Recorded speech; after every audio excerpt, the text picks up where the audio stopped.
Mesdames, Messieurs, bonsoir à tous, bienvenue au journal. La situation au Mali et l'organisation des festivités du 52e anniversaire ont dominé la conférence de presse du président du Faso ce matin à Koudougou, où les lampions se sont éteints hier soir avec le passage du flambeau à Dori pour la fête de l'année prochaine. Au Mali, un nouveau Premier ministre est nommé en remplacement de Cheikh Modibo Diarra, contraint à la démission. Django Sissoko prend la tête du gouvernement aux grandes dames de la CEDEAO. Viol, vol, assassinat et tentative de meurtre, les assises criminelles de la Cour d'appel de Ouagadougou siègent à Ouaïguia pour examiner une trentaine de dossiers qui ne concernent pas des enfants de cœur. Les félicitations du président du Faso aux forces vives du Centre-Ouest pour la bonne organisation des festivités du 11 décembre. C'était à l'occasion d'une audience que Blaise Compaoré leur a accordée ce matin à Koudougou. En retour, les fils et filles de la région ont remercié le chef de l'État d'avoir fait confiance à Koudougou pour accueillir cette grande fête. Reportage Simon Gongo. Ce sont des voix qui comptent ici à Koudougou. En tête, le gouverneur. Tous sont venus remercier le président du Faso d'avoir maintenu la cité du Cavalier Rouge pour abriter les festivités des 52 ans du Burkina. Nous avons exprimé cela au nom de toutes les populations de Koudougou et la région du Centre-Ouest. Nous avons aussi relevé l'impact socio-économique de ce 52e anniversaire qui s'est célébré à Koudougou. Il y a eu beaucoup d'investissement, beaucoup de réalisations de la part de l'État, mais aussi de la part des personnes ressources, des personnes privées de Koudougou et la région du Centre-Ouest. Blaise Compaoré les a félicités pour cette organisation. Le chef de l'État s'est même dit satisfait du déroulement des activités. Le chef de l'État a beaucoup félicité les populations de Koudougou et la région du Centre-Ouest pour tout ce qu'elles ont eu comme énergie pour préparer ce 50e anniversaire qui, à son sens, a été un succès. À leur tour, ces leaders repartent satisfaits de la rencontre avec le président. Hier, juste après la grande parade, Blaise Compaoré avait accordé des entretiens au haut commandement militaire et à des délégations étrangères qui ont fait le déplacement de Koudougou.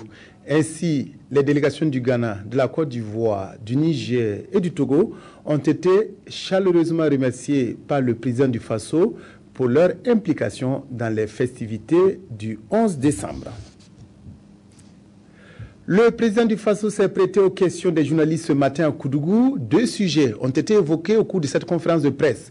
Les festivités du 11 décembre et la situation au Mali avec la démission de Cheikh Modibo Diarra. Reportage Agima David Tombiano. À Koudougou, Blaise Compaoré dit être venu en pèlerinage sur les traces de Maurice Yamego, premier président de la Haute-Volta, pour la célébration du 52e anniversaire de la proclamation de l'indépendance. Des festivités qui ont été à la hauteur des attentes malgré certaines difficultés qui se sont posées à l'organisation. Nous avons rencontré beaucoup de difficultés, particulièrement dans cette région où des problèmes d'eau se sont posés, mais aussi le fait d'avoir déplacé d'une année à l'autre. Je pense que cela n'a pas été une source de motivation aussi pour les populations et surtout pour les opérateurs économiques qui attendaient parfois de s'assurer que ça va réellement se faire avant de s'engager. Alors, du reste, c'est sûr que nous allons poursuivre les réflexions au niveau du gouvernement pour envisager de consolider en tout cas les méthodes, d'avoir une approche beaucoup plus pragmatique afin d'éviter que ce genre de situation revienne dans l'organisation de ces événements. Le Mali s'est invité à nouveau dans l'actualité avec la démission forcée du Premier ministre Cheikh Modibo Diarra. Une telle situation était à craindre de l'avis du chef de l'État, médiateur de la CEDEAO pour la paix au Mali. Nous avons d'abord été inquiets comme l'ensemble de la communauté internationale parce que le processus qui a conduit au départ du Premier ministre n'a pas suivi bien sûr les règles du droit. Mais si vous vous souvenez, plusieurs fois j'ai eu à attirer l'attention du monde sur le manque de cohérence, le manque de visibilité dans les choix politiques de l'État malien, de l'État de la transition. Alors cela, bien sûr, pouvait conduire à des situations plus grave que ce que nous avons pu vivre ces derniers moments.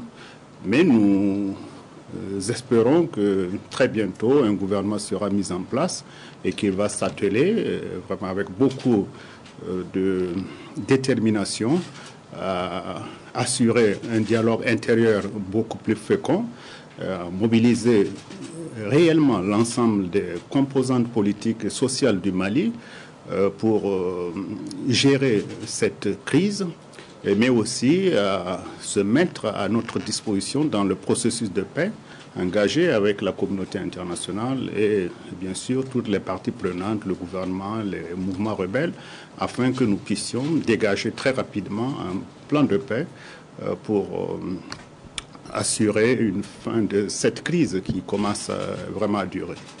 Quel avenir pour le processus de dialogue intermalien dont les contacts préliminaires se sont tenus à Ouagadougou? Là-dessus, le président Compaoré se veut plutôt optimiste. Je dois dire que les contacts que nous avons toujours eus avec le président Diankounda indiquent que le président malien est entièrement disposé à travailler avec nous sur le processus de paix que nous conduisons. Donc je ne pense pas que nous allons avoir des difficultés particulières. Me dit que ce qui était difficile pour nous, c'est de ne pas savoir avec qui discuter à Bamako. Je crois que c'est ça qui a posé le plus de problèmes et nous espérons que cette fois-ci, le droit constitutionnel a indiqué l'homme qui doit être donc à la tête des orientations pour ce dialogue avec les mouvements rebelles. L'engagement du nouveau gouvernement malien est donc très attendu pour trouver une solution politique et négocier à la question du Nord. L'intégralité de la conférence, c'est la même impression. La fête a été haute en couleur. Les festivités se sont achevées hier soir à Koudougou par la remise du flambeau au gouverneur du Sahel. C'est Dori qui abritera l'année prochaine les manifestations du 53e anniversaire. Abdoul Rasmane Zongo. Ça y est, et c'est fait. Paris tenu et défi relevé par Koudougou, ville hôte de l'organisation du 11 décembre 2012. Satisfecit organisationnel du 52e anniversaire du Burkina Faso et les regards sont à présent tournés sur la région du Sahel, d'où ce passage du flambeau au gouverneur de la région du Sahel. Je crois que le chef de l'État a eu raison de faire confiance à la région du Centre-Ouest. Et la région du Centre-Ouest lui a montré vraiment qu'elle méritait cette confiance. Nous avons assisté à une commémoration magnifique et nous tenons à remercier les populations, les autorités locales, le gouverneur, l'ensemble du comité régional d'organisation, mais la mairie, les personnes aux ressources de la ville qui se sont vraiment mobilisées pour faire de cet événement-là un succès mémorable. Le ciel peut être illuminé en guise de revoir. À l'attention donc des populations du Sahel que j'ai eu l'occasion de m'adresser ce matin, je voudrais encore profiter de votre micro pour lancer un appel aux fils et aux filles de la région du Sahel pour qu'ensemble on relève le défi majeur qui est l'organisation des festivités du 11 décembre 2013.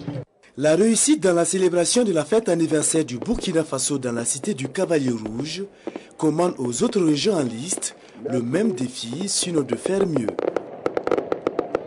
Avant de se rendre à Koudougou pour recevoir le flambeau du 53e anniversaire, le gouverneur de la région du Sahel s'était entretenu la veille avec les forces vives du Soum pour recueillir leurs préoccupations afin de réussir la fête de 2013. Nyarkiteda. La locomotive région du Sahel avance avec accroché l'une à l'autre les 4 provinces. En tournée dans le Soum, le gouverneur Bourema Yougo appelle les forces vives de cette province à l'unité d'action pour impulser le développement à la base. À la recherche de l'adhésion de cette province au projet de développement, le gouverneur du Sahel recueille aussi les préoccupations des usagers. Le défi pour tous ici, c'est de réussir l'organisation du 53e anniversaire de l'indépendance de notre pays confié à la région du Sahel. L'enveloppe mise à notre disposition, comme partout, ça ne suffit pas. Et c'est dans cette même salle que j'avais dit que nous, étant donné que 2013 c'est chez nous, on va se garder de demander des contributions et qu'on va serrer la ceinture. Nous avons été obligés de demander quand même nous adresser à quelques-uns, sinon c'était trop fou. Le Soum est une province qui regorge d'un important cheptel de plans d'eau de surface plus ou moins intarissables et de sites aurifères. En dépit de ses potentialités, cette partie du Sahel est confrontée à d'énormes difficultés qui entravent son décollage économique et social. Et pour faire face à certaines difficultés, la société minière Adamankindo a doté 9 préfectures et le Haut Commissariat du Soum de 10 motos dont le coût est estimé à plus de 7 millions de francs CFA. Et 9 motos pour les préfets, c'est très important parce que le parc automobile au niveau des préfectures était vraiment vétus. La moto, 8 motos sur 9 ont plus de 6 ans. Et je crois que le préfet de Arbinda, lui, sa moto date de 2003. Aujourd'hui, vous avez vu que le préfet de Pové-Mengao n'a pas pu venir à la réunion, c'est parce qu'il a eu une panne. Cet acte citoyen du groupe Assomika vient rappeler, selon le gouverneur, que le développement local est l'affaire de tous. Et convaincu que la parole, quand elle est au service de la paix, est l'outil principal qui élève l'homme, le premier responsable de la région du Sahel dit mener ses actions sous le signe du dialogue et de la paix. Outre cette rencontre, Djibo a abrité les festivités de la fête de l'indépendance et la tradition a été respectée.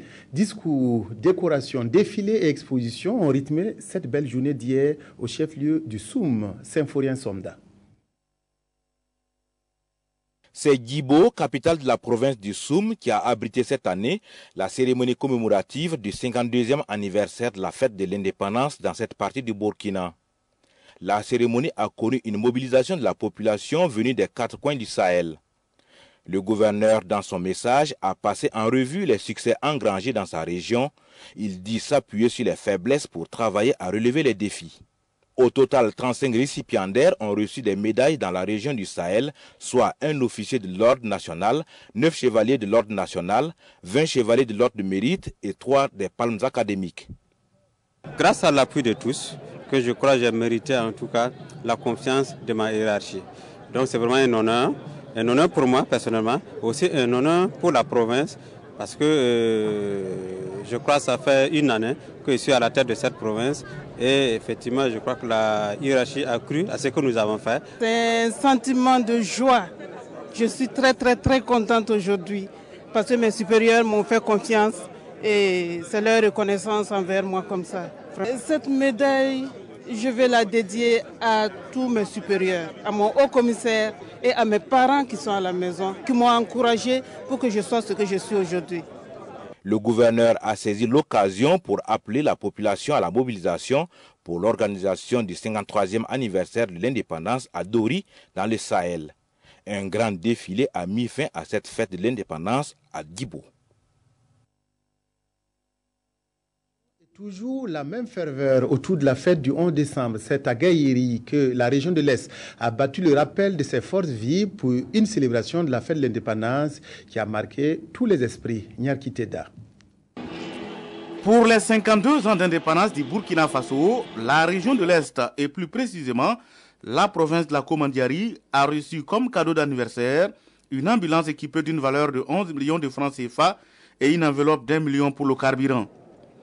La société minière Adamankindo en est la donatrice et au-delà de l'aspect festif du 11 décembre, Somika pense à l'amélioration de la santé des populations.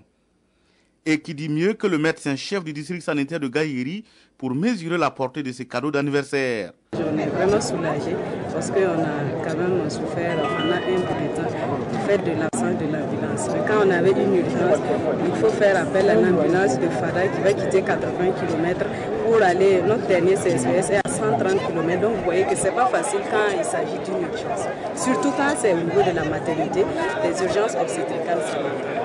À Gaïri, les semis d'une centaine d'acteurs ont porté fruit.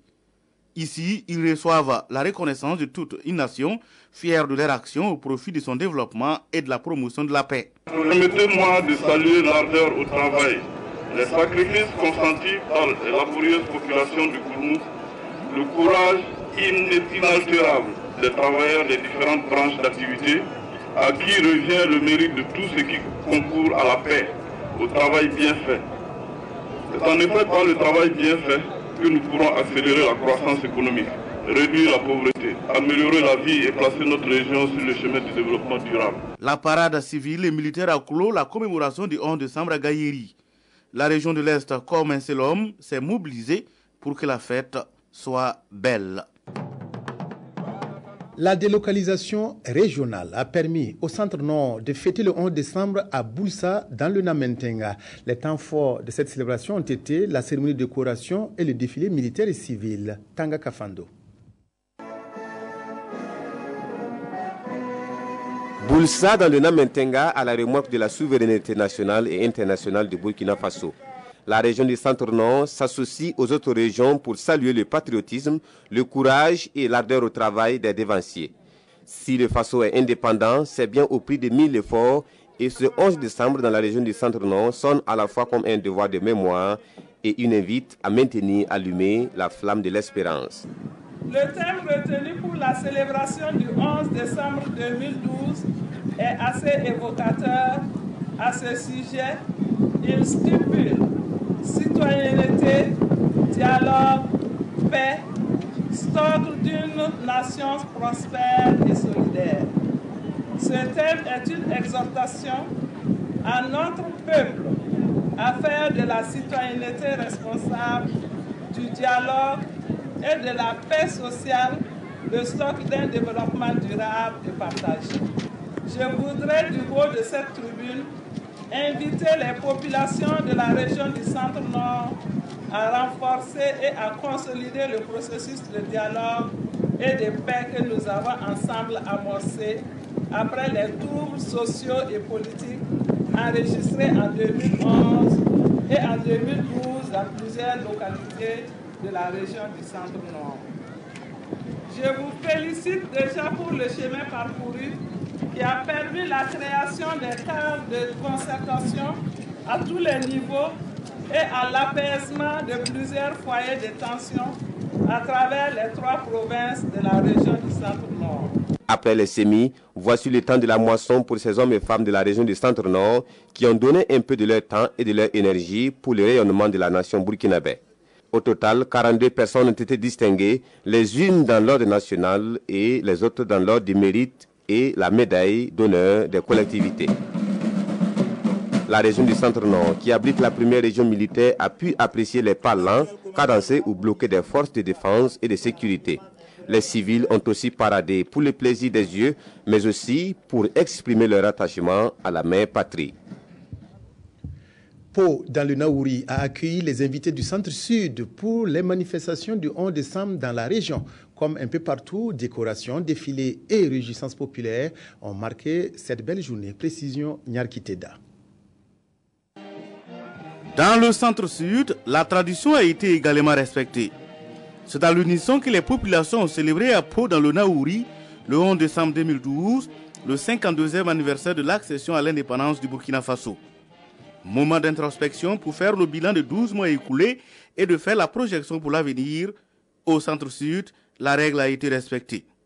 Et le gouverneur de la région, après avoir félicité les forces vives de son entité territoriale pour le respect de l'éthique et du droit observé durant le double scrutin, a invité ses administrés à la collaboration mutuelle, à la culture de la paix, socle d'un développement humain durable. Nous avons célébré le 52e anniversaire sous le signe de la paix, de la solidarité du Burkina. Et vous avez vu l'engouement de la population autour de la fête.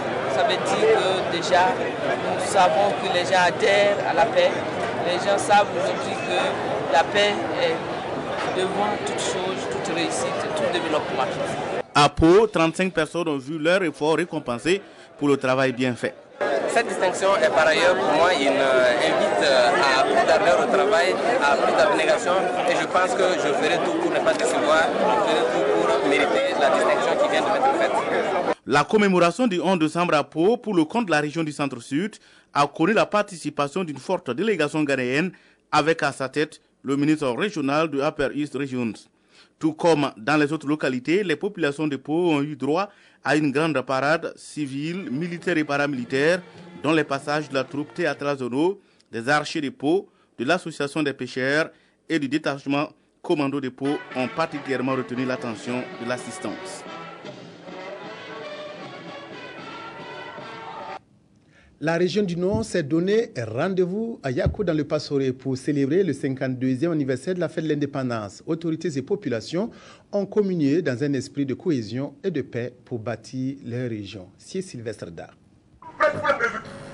La célébration du 52e anniversaire de l'indépendance du Burkina Faso dans la région du Nord a réuni à Yako dans les Passoré les autorités régionales et les forces vives sous les signes de la consolidation de l'esprit régional. Revue des troupes, bilan de l'année 2012 dans la région et adresse aux populations des premières autorités ont marqué cette commémoration. La région du Nord compte 4 provinces et je pense que c'est nécessaire que nous montrions à la population que effectivement la région forme une et une seule, donc à travers ces 4 provinces-là. Nous avons appelé la population, les filles et les fils de la région à la cohésion sociale, à l'entente pour amorcer véritablement le développement de la région du Nord. À l'occasion, les efforts et les mérites des fils et filles du Nord ont été reconnus. Les plus méritants ont reçu des décorations dans les divers ordres burkinabés. Ils étaient au total 83 burkinabés et amis du Burkina à être distingués. Je dois dédier cette décoration à l'ensemble de mes collaborateurs. Je vois ça comme étant un honneur collectif et que vraiment c'est le travail de tout le monde qui a contribué pour que je sois distingué. Pour moi, c'est beaucoup plus une reconnaissance aux actions posées, mais beaucoup plus un appel aussi et pour davantage mériter l'espoir ou je dirais en tout cas la grandeur que en tout cas les autorités témoignent à travers tous ceux qui combattent chaque jour pour le bien-être de la commune, pour le bien-être de la province et de la région. La parade civile et militaire a été l'apothéose de cette commémoration de la fête du 11 décembre. Un défilé auquel ont pris part les structures publiques et privées aux côtés des forces de défense et de sécurité dont les efforts constants contribuent à l'émergence de la région du Nord. Restons dans le Nord où une trentaine de dossiers sont inscrits à l'audience de la chambre criminelle de la cour d'appel de Ouagadougou siégeant à Ouayouguia. Ces assises vont pendant une semaine se pencher sur des cas de viol, vol, assassinat et tentative de meurtre. Reportage à Ouayouguia, Daniel Kambo. Ambiance solennelle dans cette salle d'audience du tribunal de Ouayouguia à l'occasion de l'ouverture de cette session de la chambre criminelle de la cour d'appel de Ouagadougou. À l'examen de la cour, plus d'une trentaine de dossiers dont des cas de meurtre, de viols aggravés, d'agressions suivies de vols et d'assassinats. Beaucoup de crimes se commettent, j'allais dire, dans notre campagne, en brousse. Les gens n'ont pas les moyens pour se constituer avocat. D'où une procédure, à savoir la commission d'office.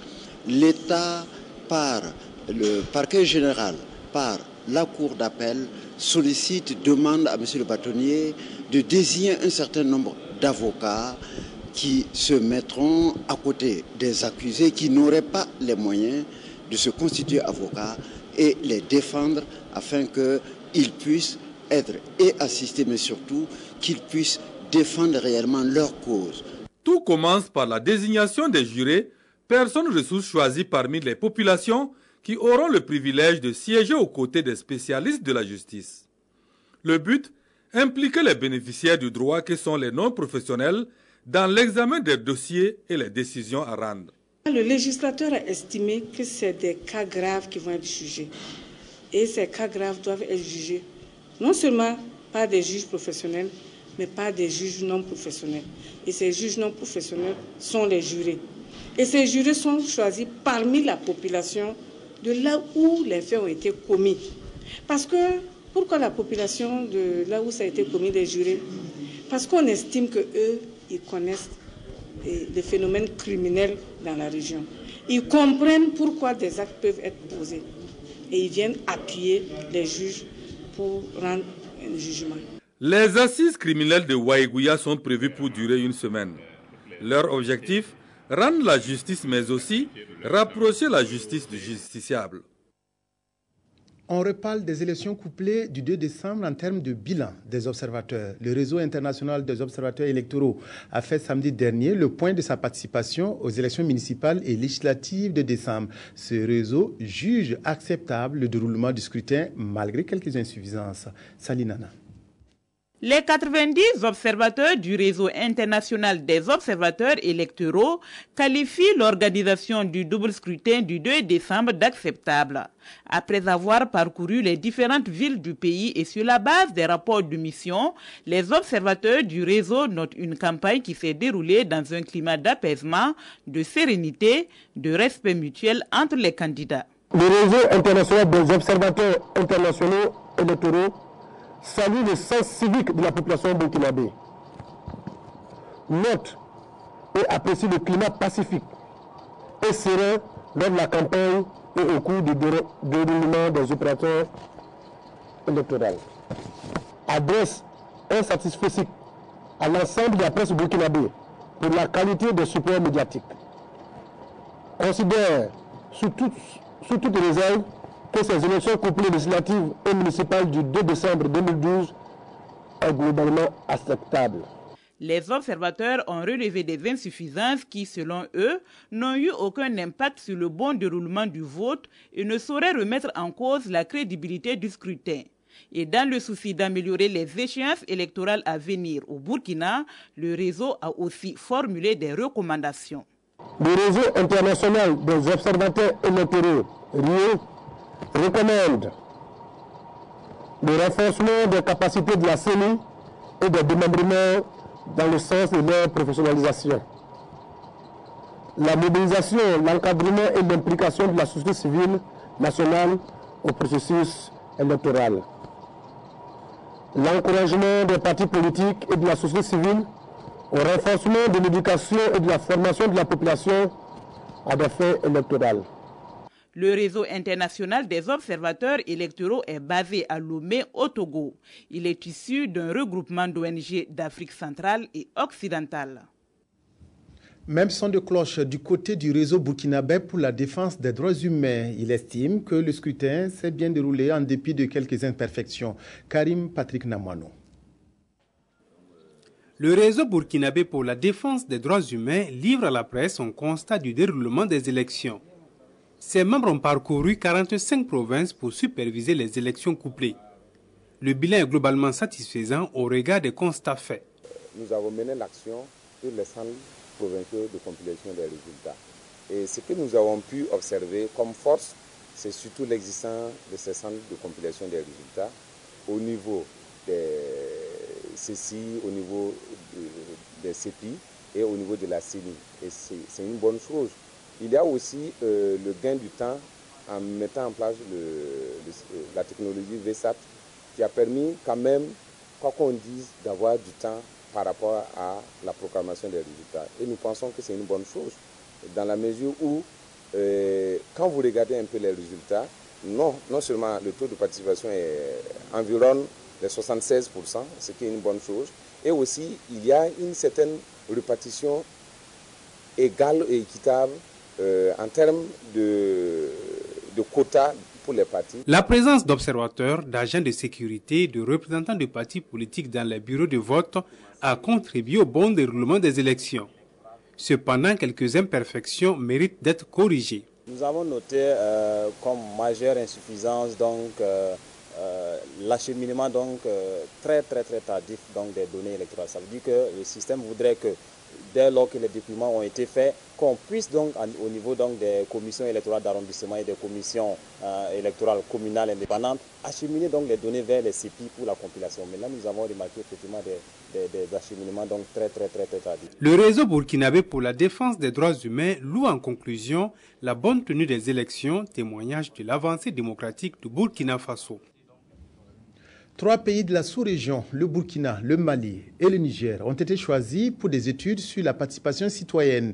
Des recommandations ont été faites et c'est pour les passer en revue que se déroule depuis ce matin à Ouagadougou une rencontre régionale qui se penchera aussi sur les défis de la participation citoyenne. Reportage Salinana. La participation citoyenne est le droit de prendre part à la gestion des affaires publiques de son pays. Ce droit que l'article 21 de la Déclaration universelle des droits de l'homme consacre à tout citoyen est parfois menacé selon le Centre pour la gouvernance démocratique CGD. En 2011, une étude a été initiée au Niger, au Mali et au Burkina Faso pour analyser, comprendre et définir les obstacles liés à la participation citoyenne et les défis à relever pour son exercice dans le Sahel. Il y a trois axes qui nous intéressent particulièrement. L'accès à l'information, parce que pour nous c'est un droit qui est clé, un droit clé pour l'opérationnalisation du droit à la participation citoyenne. Donc nous sommes en train de voir dans quelle mesure l'expérience du Niger, qui est relativement avancée en la matière, peut constituer une base de diffusion dans les deux autres pays. Il y a aussi la question de l'analyse et du suivi budgétaire, parce que c'est un instrument qui peut être utilisé aussi bien au plan national qu'au plan local pour rendre les autorités publiques plus responsables dans l'utilisation des ressources budgétaires, mais aussi pour légitimer auprès des populations les prélèvements fiscaux qui sont faits. Et puis il y a aussi la question de la gouvernance du secteur de la sécurité, parce que c'est une problématique qui se pose dans les trois pays, surtout dans le contexte actuel. Et l'idée, c'est de voir comment on peut échanger ensemble pour prendre des initiatives au niveau de la sous-région en matière de gouvernance du secteur de la sécurité. Les participants à cette rencontre régionale de Ouagadougou vont donc en 48 heures examiner les recommandations proposées pour la promotion de la participation citoyenne dans les trois pays. Ils devront aussi réfléchir sur le développement éventuel d'une plateforme commune pour la mise en œuvre de ce droit essentiel. Pour que les populations aient accès à des aliments sûrs dans les pays ACP, a été lancé en 2010 le programme EDS. Un atelier national d'évaluation se tient à Ouagadougou pour s'accorder sur les contours de ce programme. La rencontre est organisée par la Commission de l'Union européenne en collaboration avec le PAFAPS, le programme d'appui aux filières agro-silvopastorales. Reportage Ernest Kambiré. Évaluer les risques sanitaires et phytosanitaires pour des aliments sûrs dans les pays ACP, les experts ici réunis se donnent 3 jours pour revisiter les enjeux, les implications, la méthodologie de l'analyse des risques, base de l'intervention du programme EDS. Il s'agit de renforcer les connaissances et les capacités des experts nationaux pour des systèmes fiables, transparents du contrôle sanitaire des aliments. Nous avons aujourd'hui des normes, des textes, des règlements qui respectent des procédures internationales.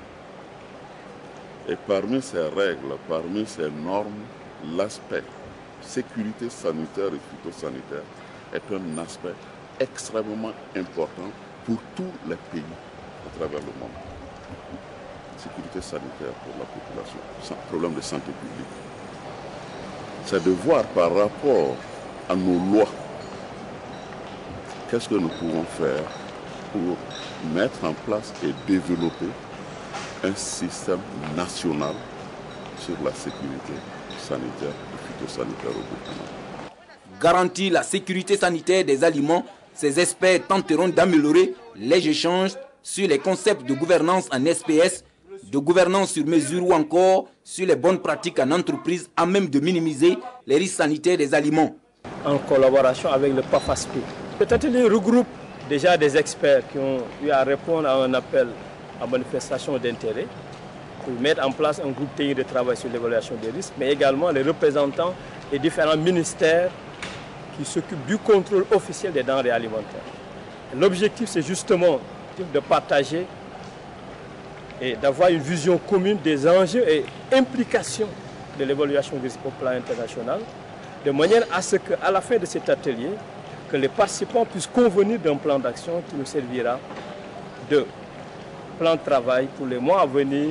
À terme, il s'agira de mettre en place, dans le cadre du programme EDS lancé en 2010 par la Commission de l'Union européenne, des systèmes d'évaluation des risques sanitaires des aliments économiquement viables en Afrique, dans les Caraïbes et Pacifique. Voilà, c'est la fin de cette édition dominée par l'actualité nationale. Merci de l'avoir suivi. Très bonne suite de programme sur la RTB. Excellente soirée à toutes et à tous.